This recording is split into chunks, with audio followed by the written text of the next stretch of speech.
नमस्कार दोस्तों, एक बार फिर से आपका स्वागत है करंट अफेयर के सीरीज में। और हम लोग पहुंच चुके हैं डे नंबर 3 पे। और डे नंबर 3 का वीडियो आज भी आपको शाम को 7 बजे मिल जाएगा। मैं आपसे कहता हूं कि कमेंट करके आप बताया करिए कि सीरीज में क्या सही है क्या सही नहीं, पर आप कमेंट करते नहीं हैं।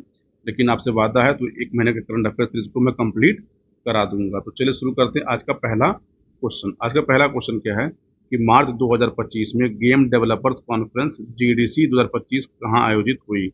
ऑप्शन है New Delhi, San Francisco, Tokyo, Paris. इसका सही उत्तर क्या होगा? सैन फ्रांसिस्को इसका सही उत्तर हो जाएगा। अब आते हैं इस पे कुछ अच्छे फैक्ट के ऊपर। 17 से 21 मार्च 2025 को गेम डेवलपर्स कॉन्फ्रेंस GDC 2025 का आयोजन सैन फ्रांसिस्को अमेरिका में किया गया। सैन फ्रांसिस्को में भारत के महा वाणिज्यिक दूत डॉक्टर के श्रीकर रेड्डी ने उप महावाणिज्य दूत राकेश रालखा, सूचना प्रसारण मंत्रालय के NFDC डिजिटल ग्रोथ प्रमुख तन्मय शंकर की मौजूदगी में यह काम किया है। देखिए, यह कॉन्फ्रेंस जो है गेम डेवलपर्स और उद्योग के पेशेवरों के लिए दुनिया का सबसे बड़ा और सबसे प्रभावशाली कार्यक्रम है। बस ये फैक्ट आप याद रखिएगा। अगला प्रश्न, मार्च 2025 में किस अमेरिकी राज्य के सीनेट ने होली को एक महत्वपूर्ण सांस्कृतिक पर्व के रूप में आधिकारिक मान्यता दी? California, Texas, Florida, Illinois. तो सही उत्तर क्या है? टेक्सास है। सही उत्तर क्या है? टेक्सास है। मार्च 2025 में टेक्सास की सीनेट ने प्रमुख हिंदू त्योहार होली के संबंध में एक प्रस्ताव पारित किया, जिसमें आधिकारिक तौर पर होली को एक महत्वपूर्ण सांस्कृतिक पर्व के रूप में मान्यता दी है। ठीक है, इस फैक्ट को आप याद रखिएगा। अगला क्वेश्चन हमारा जो है, बांग्लादेश के अनुभवी खिलाड़ी मोहम्मदुल्लाह के संबंध में विकल्प में कौन सा तथ्य सही नहीं है? 12 मार्च 2025 को बांग्लादेश के अनुभवी खिलाड़ी मोहम्मदुल्लाह ने अंतर्राष्ट्रीय क्रिकेट से संन्यास ले लिया। उन्होंने अंतिम बार फरवरी 2025 में ICC मेंस चैंपियंस ट्रॉफी 2025 के ग्रुप स्टेज में न्यूजीलैंड के खिलाफ खेला था। अंतर्राष्ट्रीय क्रिकेट में मोहम्मदुल्लाह बांग्लादेश के लिए 239 वनडे, 141 T20, 50 टेस्ट खेलते हुए 3 प्रारूपों में 9 अंतर्राष्ट्रीय शतक जमाए हैं। मोहम्मदुल्लाह बांग्लादेश के लिए एक दिवसीय अंतर्राष्ट्रीय क्रिकेट में तीसरे सबसे अधिक रन बनाने वाले खिलाड़ी हैं। तो आपका इसमें ऑप्शन नंबर डी सही नहीं है। हालांकि ये प्रश्न आएगा नहीं, लेकिन फिर भी मैंने इसको बनाया था क्योंकि उसमें चर्चा में थे ये। ठीक है, इसको ध्यान रखिएगा, इसलिए इसको मैं बता नहीं रहा हूँ। ये मोस्ट इंपॉर्टेंट क्वेश्चन है, इसको नोट कर लीजिएगा। 17 मार्च 2025 को पेरू की राजधानी लीमा में 30 दिनों के लिए आपातकाल की घोषणा किस कारण से की गई, आपको ये बताना है। भूमि की वजह से, एक प्रसिद्ध गायक की हत्या और बढ़ते अपराधों के कारण, कोरोना वायरस के बढ़ते मामलों के कारण, सरकार के खिलाफ विरोध प्रदर्शन के कारण। तो उसका सही उत्तर क्या होगा? ऑप्शन नंबर बी हमारा होगा, यानी एक प्रसिद्ध गायक की हत्या के बढ़ते अपराधों के कारण। अब देखिए यहाँ पे आपके प्रश्न बनता है कि पेरू की राजधानी क्या है, तो लीमा है, ये ध्यान रखिएगा। 17 मार्च 2025 को पेरू के राष्ट्रपति दीना बोलुआर्टो ने राजधानी लीमा में 30 दिनों के लिए आपातकाल की घोषणा की। यह फैसला प्रसिद्ध गायक की गोली मारकर हत्या और बढ़ते अपराधों के मद्देनजर लिया गया। 39 वर्षीय गायक पॉल फ्लोरेंस, जो कि एक प्रसिद्ध कम्बिया बैंड आर्मेनिया के प्रमुख गायक थे, उनकी रविवार को सुबह गोली मारकर हत्या कर दी गई थी। तो इसको याद रखिएगा, ये फैक्ट हो, ये क्वेश्चन पूछा जा सकता है। निम्नलिखित में से कौन सा तथ्य सही नहीं है, आपको ये बताना है। हंगरी अंतर्राष्ट्रीय आपराधिक न्यायालय से अलग होने वाला पहला यूरोपीय देश बन गया है। हंगरी ने ICC से अलग होने का निर्णय इजरायली प्रधानमंत्री की उपस्थिति में लिया है। ICC द्वारा बेंजामिन नेतन्याहू को युद्ध अपराधों के लिए सजा सुनाई जा चुकी है। ICC से हटने के लिए हंगरी नेतन्याहू को गिरफ्तार करने के लिए बाध्य है। ये ध्यान रखिए, ICC का मतलब क्या है? इंटरनेशनल कोर्ट ऑफ जस्टिस है, ठीक ना। तो यहाँ पर ये ध्यान रखिएगा। तो देखिए, वैसे कौन सा हमारा उत्तर सही नहीं है, तो डी हमारा सही नहीं है, बाकी तीनों कथन सही है। 3 अप्रैल 2025 को हंगरी के प्रधानमंत्री विक्टर ओरबान द्वारा अंतर्राष्ट्रीय अपराध न्यायालय यानी इंटरनेशनल क्रिमिनल कोर्ट से अलग होने की घोषणा की गई है। इसके साथ हंगरी अंतर्राष्ट्रीय अपराध न्यायालय से अलग होने वाला पहला यूरोपीय देश बन गया है। हंगरी के प्रधानमंत्री के अनुसार उनके देश ने ICC से हटने का फैसला इसलिए लिया क्योंकि वह न्यायालय अब एक राजनीतिक हथियार बन चुका है। ये बात को भी ध्यान रखिएगा। ठीक है, अंतर्राष्ट्रीय अपराध न्यायालय का सदस्य होने के नाते हंगरी प्रधानमंत्री बेंजामिन नेतन्याहू को गिरफ्तार करने के लिए बाध्य था। इस बात को भी ध्यान रखिएगा। ये महत्वपूर्ण है। ठीक है, वर्ष 1998 की रोम ट्रीटी के प्रावधानों के तहत अंतर्राष्ट्रीय अपराध न्यायालय को वर्ष 2002 में स्थापित किया गया था। इस बात को भी आप ध्यान रखिएगा, ये भी महत्वपूर्ण है। ठीक है, देखिए अंतर्राष्ट्रीय न्यायालय आईसीजे के विपरीत अंतर्राष्ट्रीय अपराध न्यायालय संयुक्त राष्ट्र का हिस्सा नहीं है। ये ध्यान आप रखिएगा, ये संयुक्त राष्ट्र का हिस्सा नहीं है। वो क्या, वो आईसीजे है, और ये क्या है, ये आईसीसी है। ठीक है, इंटरनेशनल कोर्ट, क्रिमिनल कोर्ट है। ठीक है, ये ध्यान रखिएगा। भारत, रूस, यूएसए, चीन, यूक्रेन, इजराइल समेत कुछ प्रमुख देश जो हैं इसके सदस्य नहीं है। अंतर्राष्ट्रीय अपराध न्यायालय का मुख्यालय भी द हेग, नीदरलैंड में स्थित है। इसको ध्यान रखिएगा। अप्रैल 2025 में अंतर संसदीय संघ आईपीयू की 150वीं बैठक यानी सभा कहाँ आयोजित हुआ? जिनेवा में, नई दिल्ली में, ताशकंद में, बियाना में। इसका संयुक्त उत्तर क्या होगा? ताशकंद में होगा। 4 से 5 अप्रैल 2025 को अंतर संसदीय संघ आईपीयू की 150वीं सभा 2025 ताशकंद उज्बेकिस्तान में आयोजित किया गया। लोकसभा अध्यक्ष ओम बिरला ने इस कार्यक्रम में भाग लिया है। ठीक है, इस दौरान लोकसभा अध्यक्ष ने कजाकिस्तान के मजलिस में चेयरपर्सन एरलान उस्नाव के साथ द्विपक्षीय बैठक भी की है। ये ध्यान रखिए। अब देखिए आईपीयू के बारे में, ये क्या है? ये एक राष्ट्रीय संसदों का वैश्विक संगठन है। इसकी स्थापना 1879 में की गई थी। वर्तमान में 182 सदस्य और 15 एसोसिएट इसके मेंबर हैं। अब आते हैं आर्थिक सूचकांक 25 पे। फरवरी 2025 में जारी आर्थिक स्वतंत्रता सूचकांक 25 से संबंधित निम्न कथनों पर विचार कीजिए। इस सूचकांक में सिंगापुर को शीर्ष स्थान प्राप्त हुआ है, भारत को 121वां स्थान प्राप्त हुआ है। उपयुक्त कथनों में से कौन सा कथन सही है? केवल एक सही है, दो सही है, दोनों सही है, इनमें से कोई सही नहीं है। तो इसमें से कथन नंबर केवल एक सही है। 4 मार्च 2025 को अमेरिकी थैंक द हेरिटेज फाउंडेशन द्वारा आर्थिक स्वतंत्रता सूचकांक, जिसको हम इकोनॉमिक फ्रीडम इंडेक्स, जारी किया। इसमें कुल 176 देश शामिल थे। इस बात को आप याद रखिएगा, इसमें से जान लीजिएगा। ठीक है, शामिल थे। इस सूचकांक में सिंगापुर को क्या है? पहला स्थान प्राप्त हुआ है। सिंगापुर को पहला स्थान प्राप्त हुआ। भारत का इसमें स्थान कौन सा है? 128वां। और भारत का स्कोर क्या है? तो 53 स्कोर है। इस बात को आप ध्यान रखिएगा।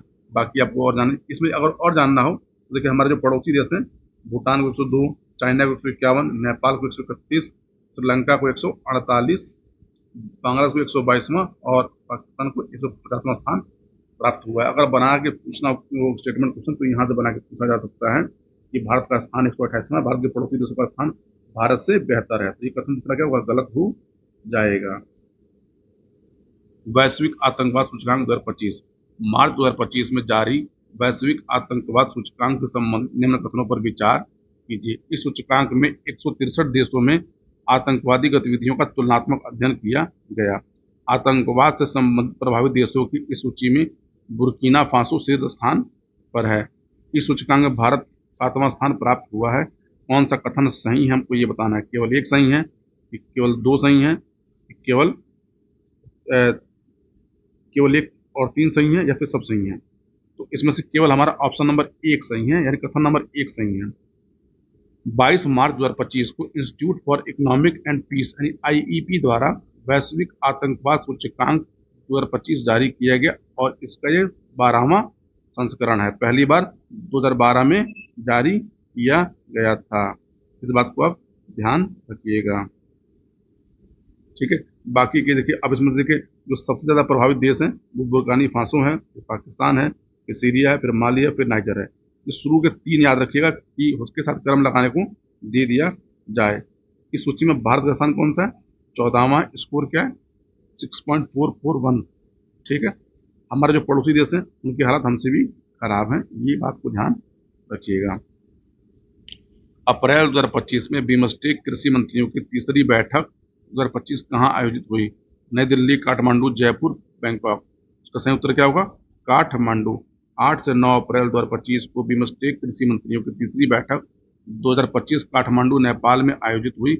इसमें भारत, बांग्लादेश, भूटान, नेपाल, म्यांमार, श्रीलंका, थाईलैंड के कृषि मंत्रियों की भागीदारी हुई। ठीक है, इसको बस ध्यान रखिएगा और इसमें कुछ महत्वपूर्ण चीज नहीं है। कजाकिस्तान द्वारा 2 अप्रैल 2025 को खोजे गए दुर्लभ मृदा धातुओं का अनुमानित भंडार कितना है? 2 million metric ton, 10 million metric ton, 20 million metric ton, 50 million metric ton. इसका सही उत्तर क्या होगा? C, 20 million metric ton. देखिए 2 अप्रैल 2025 को कजाकिस्तान ने घोषणा की कि उसे 20 मिलियन मीट्रिक टन से अधिक दुर्लभ मृदा धातुओं के भंडार मिले हैं, ठीक, जिससे यह क्षेत्र चीन और ब्राजील के बाद दुनिया का तीसरा सबसे बड़ा दुर्लभ धातु भंडार बन जाएगा। इसे कारागंडा क्षेत्र में, ठीक, कुइरे तिकोल साइट पर खोजा गया। कारागंडा पूछा जब कहाँ, तो कारागंडा कजाकिस्तान में है, ये बात ध्यान रखिएगा। और ये अस्ताना से लगभग 300 किलोमीटर दूर है, बस इसमें ये ध्यान रखिएगा। अब आते हैं हम आर्थिक परिदृश्य के ऊपर। 13 मई 2025 को भारतीय प्रतिस्पर्धा आयोग सीसीआई ने नॉलेज रियल्टी ट्रस्ट द्वारा ब्लैकस्टोन ग्रुप और सत्व ग्रुप से संबंधित कुछ इकाइयों के प्रत्यक्ष और अप्रत्यक्ष अधिग्रहण को मंजूरी प्रदान की है। ठीक है, नॉलेज रियल्टी ट्रस्ट जीआईसी यानी RIET का प्रबंधक कौन है? ब्लैकस्टोन ग्रुप, सत्य group, knowledge realty office management service private limited, Trinity office management service private limited. इसका सही उत्तर क्या होगा? हमारा सी होगा। ठीक है, 13 मई 2025 को भारतीय प्रतिस्पर्धा आयोग सीसीआई ने नॉलेज रियल्टी ट्रस्ट द्वारा ब्लैकस्टोन ग्रुप या सत्व ग्रुप से संबंधित कुछ इकाइयों को प्रत्यक्ष और अप्रत्यक्ष अधिग्रहण को मंजूरी दी है। इस बात को ध्यान आप रखिएगा, इसमें से और कोई फैक्ट महत्वपूर्ण नहीं है।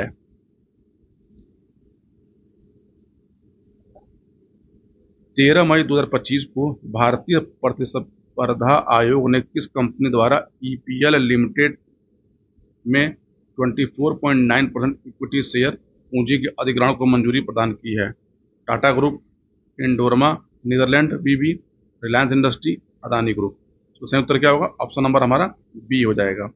13 मई 2025 को भारतीय प्रतिस्पर्धा आयोग ने इंडोरमा नीदरलैंड के BV द्वारा EPL लिमिटेड में शेयरधारिता को प्रस्तावित अधिग्रहण को मंजूरी प्रदान की है। यह प्रस्ताव इंडोरमा नीदरलैंड की BV द्वारा EPL लिमिटेड में 24.9% इक्विटी शेयर की मंजूरी मिली हुई है। ये क्वेश्चन आपके लिए बहुत इंपॉर्टेंट है, इसको तो आप अपनी कॉपी में जरूर नोट कर लीजिएगा। निम्नलिखित में से कौन सा तथ्य यूपी एग्रीज यानी Uttar Pradesh agriculture growth and rural enterprise ecosystem strengthening परियोजना के संदर्भ में सही नहीं है? परियोजना का उद्देश्य पूर्वांचल और बुंदेलखंड के 28 जिलों में कृषि में क्रांति लाना और महिलाओं को 30% भागीदारी के साथ 10 लाख किसानों को लाभान्वित करना। राज्य सरकार इस परियोजना में 2737 करोड़ रुपए का योगदान देगी, जो विश्व बैंक के 1166 करोड़ रुपए ऋण प्राप्त होंगे। इस परियोजना के तहत 10,000 महिला उत्पादक समूहों को जोड़ा जाएगा। राज्य सरकार को 35 वर्षों में 1.23% की ब्याज दर पर ऋण चुकाना होगा। इसमें से हमारा कथन नंबर बी हमारा सही नहीं है, बाकी के सब कथन इसमें क्या है? सही है। इस बात को आप ध्यान रखिएगा। तो अगर तो पूछते AI प्रज्ञा किसकी पहल है? AI प्रज्ञा क्या है? यूपी गवर्नमेंट की पहल है। इसका उद्घाटन हमारे CM आदित्यनाथ जी ने और विश्व बैंक अध्यक्ष अजय बंगा द्वारा लखनऊ में किया गया। यूपी एग्री परियोजना का उद्देश्य पूर्वांचल और बुंदेलखंड के 28 जिलों में कृषि में क्रांति लाना और महिलाओं की 30% भागीदारी के साथ लगभग 10 लाख किसानों को लाभान्वित करना है। बस ये याद रखिएगा, ठीक है। इसमें याद रखिएगा कि पूर्वी उत्तर प्रदेश के 21 और बुंदेलखंड के 7 जनपदों को जोड़ा गया है, मतलब कुल 28 जनपद शामिल इसमें हैं। अब देखिए उसी प्रश्न का एक और पार्ट है। यह AI प्रज्ञा पहल का मुख्य उद्देश्य क्या है?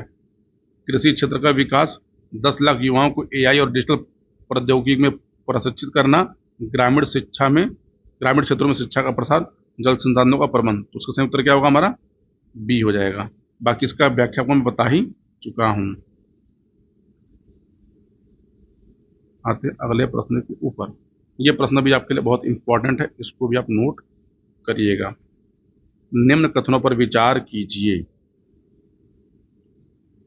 7 मई 2025 को भारत के महापंजीयक द्वारा नमूना पंजीकरण प्रणाली SRS रिपोर्ट 2021 जारी किया गया। इसके अनुसार देश की शिशु मृत्यु दर यानी IMR 2014 में प्रति 1000 जन्मों पर 39 से घटकर 21 में 1000 जन्मों पर 27 हो गई है। कौन सा कथन सही है?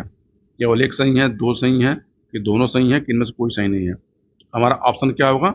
सी सही होगा, यानी ये दोनों कथन सही है। इसको ध्यान रखिएगा, यहाँ से प्रश्न बनाया जा सकता है। ठीक है, 7 मई 2025 को भारत के महापंजीयक द्वारा नमूना पंजीकरण प्रणाली एसआरएस रिपोर्ट 2021 जारी की गई।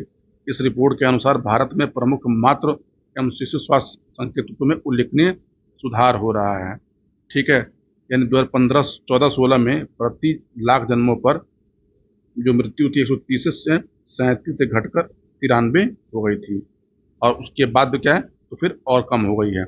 इस बात को आप ध्यान रखिएगा, और ये एक महत्वपूर्ण प्रश्न यहाँ से बन सकते हैं, बाकी के फैक्टर्स में काम के हमारे नहीं है। 9 से 13 मई 2025 को 10वां अंतर्राष्ट्रीय व्यापार मेला 2025 कहाँ आयोजित किया गया? ये इंपॉर्टेंट क्वेश्चन है। भूटान, सऊदी अरब, भारत, नेपाल। उसका सही उत्तर क्या है? तो सही उत्तर क्या है? नेपाल। ठीक, 9 से 13 मई 2025 को 10वां अंतर्राष्ट्रीय व्यापार मेला 2025 भ्रिकुटी मंडप नेपाल में आयोजित किया गया। इस मेले का उद्घाटन नेपाल के वाणिज्य मंत्री दामोदर भंडारी ने किया है। ठीक है, ये बात को बस ध्यान रखिएगा, और इसमें आपको काम करने की चीज़ों को नहीं जानना है। भारतीय रिजर्व बैंक आरबीआई द्वारा मार्च 2025 के लिए सेवा व्यापार पर जारी नवीनतम आंकड़ों के अनुसार वित्त वर्ष 2024-25 में भारत की कुल निर्यात कितना रहा? ठीक, 778.1 अमेरिकी डॉलर पहला ऑप्शन, 387.5 अरब अमेरिकी डॉलर ऑप्शन नंबर बी, 824.9 अमेरिकी डॉलर सी ऑप्शन, 352.9 अरब अमेरिकी डॉलर ऑप्शन डी। तो हमारा कितना है? इसमें हमारा ऑप्शन सी सही है, यानी 824.9 अरब अमेरिकी डॉलर। ये याद रखिएगा, क्योंकि ऐसे प्रश्न आर में बना के पूछे जाते हैं। भारतीय रिजर्व बैंक आरबीआई द्वारा मार्च 2025 के लिए सेवा व्यापार पर जारी नवीनतम आंकड़ों के अनुसार वित्त वर्ष 2024-25 में भारत का कुल निर्यात 824.9 अरब अमेरिकी डॉलर तक पहुंच गया है। बस यही फैक्ट याद रखिएगा, बाकी काम हमारे नहीं है। मई 2025 में morning star dominion bond rating service द्वारा भारत को दीर्घकालिक विदेशी और स्थानीय मुद्रा जारीकर्ता रेटिंग में निम्न रेटिंग में किस स्तर पर अपग्रेड किया गया है? यानी ट्रिपल बी उच्च, ट्रिपल बी निम्न, ट्रिपल बी मध्यम, ट्रिपल बी स्थिर। उसका सही उत्तर क्या होगा? हमारा ट्रिपल बी उच्च। यानी इसको ऐसे लिखा जाता है बी, और यहाँ पे ये लगा दिया जाता है पॉजिटिव साइन।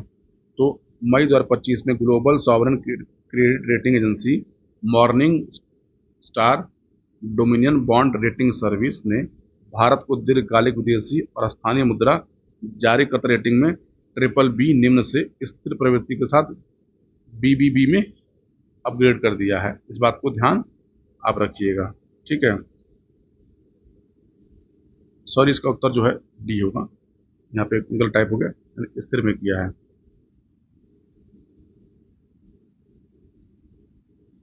अगला प्रश्न हमारा जो है, देखिए, निम्नलिखित में से कौन सा कथन सही नहीं है? रिवर सिटी अलायंस आरसीए की शुरुआत वर्ष 2021 में की गई थी।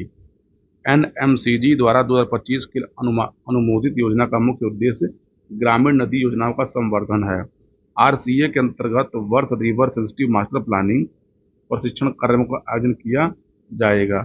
शहरी नदी प्रबंधन योजनाएं यूआरएमपी के निर्माण हेतु तमिलनाडु में आरसीए शहरों के लिए विशेष प्रशिक्षण सत्र आयोजित किए जाएंगे। तो हमारा इसमें से क्या है? ऑप्शन नंबर हमारा इसमें से बी सही नहीं है, बाकी तीन ऑप्शन सही है।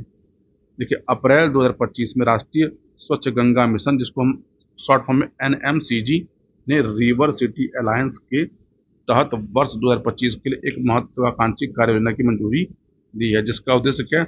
शहरी योजनाओं में नदी संवेदनशील सोच को मुख्य धारा में ले आना। बस इसमें से ये ध्यान रखिएगा। और आरसीए में कुल 145 शहर सदस्य हैं। ये हमारे काम का नहीं, इसको छोड़ सकते हैं हम लोग।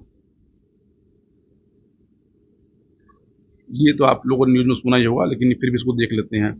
30 अप्रैल 2025 को किस समिति ने आगामी जनगणना से जातीय जनगणना को शामिल करने का निर्णय लिया है?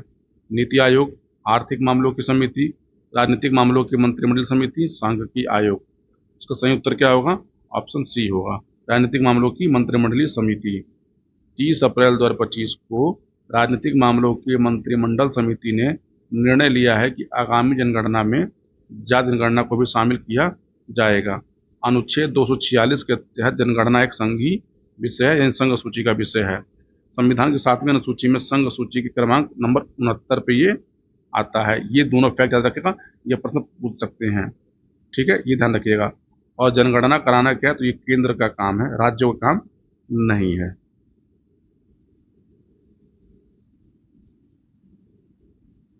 अगला प्रश्न ये भी हमारे लिए इंपॉर्टेंट है। निम्न में से कौन सा तथ्य चीनी सत्र 2025-26 के लिए घोषित गन्ने के एफआरपी के संबंध में सही नहीं है? चीनी सत्र 2025-26 के लिए गन्ने की एफआरपी 355 प्रति क्विंटल यानी 0.25% मूल वसूली दर पर तय की गई है। यदि वसूली 10.25% अधिक होती है तो हर 0.1% अतिरिक्त रिकवरी पर रुपये 3.46 प्रति क्विंटल प्रीमियम देय होगा। 9.5% से कम वसूली पर भी एफआरपी को हटाकर 300 रुपये प्रति क्विंटल कर दिया जाएगा।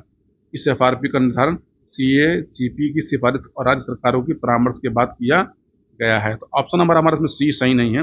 देखिए, आप जानते हैं कि सरकार दो टाइप की, एक होती है एमएसपी और एक होती है एफआरपी। तो एफआरपी जो होती है वो केवल गन्ने के लिए जारी की जाती है। ठीक है, और एफआरपी और एमएसपी के बीच में जो गैप होता है, उस गैप को जो होती है वो केंद्र सरकार इसको वहन करती, इसको ध्यान आप रखिएगा। 30 अप्रैल 2025 को आर्थिक मामलों की मंत्रिमंडल समिति ने चीनी सीजन 25-26 अक्टूबर सितंबर के लिए गन्ने का उचित लाभकारी मूल्य एफआरपी 10.25% की मूल वसूली दर के लिए 355 रुपये प्रति क्विंटल स्वीकृत किया है। बस ये फैक्ट याद रखिए, बाकी के फैक्ट आपके काम का नहीं है। अब आते हैं अगले प्रश्न के ऊपर। दिए कथनों पर विचार कीजिए। ठीक है, मतलब ये क्या है, Shillong Silchar greenfield high speed corridor के बारे में, NH6 के बारे में है। यह परियोजना गुवाहाटी सिलचर के बीच प्रस्तावित 4 लेन ग्रीनफील्ड एक्सप्रेसवे नियंत्रित कॉरिडोर से विकास संबंधित है। यह कॉरिडोर पूरी तरह से असम राज्य में स्थित है और मेघालय से होकर नहीं गुजरता। परियोजना की कुल लागत 22,684 करोड़ रुपए है और इसे हाइब्रिड एन्युटी मोड पर लागू किया जाएगा। यह कॉरिडोर पूर्वोत्तर भारत के राज्यों जैसे त्रिपुरा, मिजोरम, मणिपुर के लिए संपर्क सुधारने में सहायक सिद्ध होगा। तो हमको बताना इसमें से क्या कौन कौन से कथन सही है। केवल एक सही है, केवल 2 सही है, केवल 3 सही है, केवल 4 सही है। इसमें से क्या है सही नहीं बताना हुआ है। कथन नंबर हमारा 2 सही नहीं है, ऑप्शन बी सही नहीं है। ठीक है, देखिए 30 अप्रैल 2025 को आर्थिक मामलों के मंत्रिमंडलीय समिति ने हाइब्रिड एन्युटी मोड पर मेघालय के मावलिंगफुंग से असम के पंचग्राम तक राष्ट्रीय राजमार्ग संख्या 6 के 4 लेन ग्रीनफील्ड एक्सप्रेसवे नियंत्रित 166.80 किलोमीटर के विकास, रखरखाव और प्रबंधन को मंजूरी दी है। कुल लागत कितनी है? 22,864 करोड़ रुपए है। और ये क्या है, मेघालय और असम से होकर जाएगा। ठीक, इस कॉरिडोर के विकास से त्रिपुरा, मिजोरम, मणिपुर और असम के बराक घाटी क्षेत्रों से मुख्य भूमि तक गुवाहाटी तक कनेक्टिविटी में सुधार होगा। बस इतना याद रखने की जरूरत है, बाकी की कोई चीजों का मतलब नहीं है। ये इंपॉर्टेंट है, ये पूछा जा सकता है, इसको नोट करिएगा आप। 28 अप्रैल से 1 मई 2025 तक 32वां अरेबियन ट्रैवल मार्केट 2025 कहाँ आयोजित किया गया? दोहा, दुबई, अबू धाबी, तेहरान। तो संयुक्त क्या है इसका? दुबई में है। 28 अप्रैल से 1 मई 2025 तक 32वां अरेबियन ट्रैवल मार्ट 25 का आयोजन दुबई के वर्ल्ड ट्रेड सेंटर में किया गया और ये कहाँ पर? तो संयुक्त अरब अमीरात में है। बस ये फैक्ट याद रखिए, बाकी के मतलब नहीं है। ये मोस्ट इंपॉर्टेंट, यहां से प्रश्न आना ही आना है। 6 मई 2025 को जारी मानव विकास रिपोर्ट 2025 से संबंधित निम्न कथनों पर विचार कीजिए। यह रिपोर्ट विश्व आर्थिक मंच WEF द्वारा जारी की गई है। रिपोर्ट के तहत जारी मानव विकास सूचकांक 2023 में भारत को 131वां स्थान प्राप्त हुआ है। उपयुक्त कथनों में से कौन सा कथन सही है? केवल एक सही है, केवल 2 सही है, कि दोनों सही है, कि कोई सही नहीं है? तो केवल हमारा 2 सही है। 6 मई 2025 को संयुक्त राष्ट्र विकास कार्यक्रम यानी UNDP ने मानव विकास रिपोर्ट 2025 जारी किया है। ठीक है। और इस वर्ष की रिपोर्ट एआई पर फोकस है। इस रिपोर्ट में कुल 193 देश हैं और समीक्षा का वर्ष क्या है, तो 2023 है। ठीक है। जो टॉप के 3 देश हैं वो आइसलैंड, नॉर्वे और स्वीडन दूसरे पे हैं और डेनमार्क है।